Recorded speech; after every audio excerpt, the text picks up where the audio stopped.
جان مایک تر باز کو جانم. درست. ولا تعلموهن، زنان را تعلیم نتین. کتابت، زنان را تعلیم کتابت نتین، یعنی نسا زنان.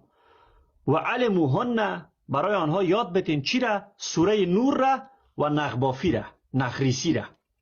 کدام کتاب؟ راویش چی کسی است؟ راوی عایشه، محدث حاکم نیشاپوری، مصدر مستدرک الصحیحین، حدیث شماره 3540، خلاصه حکم محدث، صحیح الاسناد. طالب با این میزنه در سر خواهر و مادر من و تو. در بین مسلمانان هستن چون این روایات. طالب اینی را میاره، تصمیم میگیره که دیگه خواهر و مادر من و تو مکتب نخوانه. روایت صحیح هست، بله. از زبان چی کسی آمد؟ از زبان مادر مؤمنان عایشه. چی کسی تاییدش کرده؟ حاکم نیشاپوری. حاکم نیشاپوری یک غول بزرگ است برای اهل سنت. این روایات است که خواهر و مادر من و تو اجازه نداره مکتب بخونه. از زبان محمد آمده که چیکار کنین؟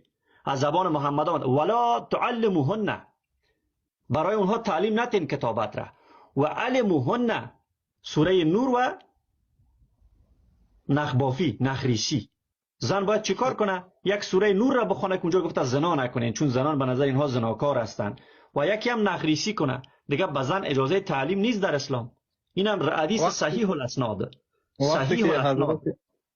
درست. بفرمایید. وقتی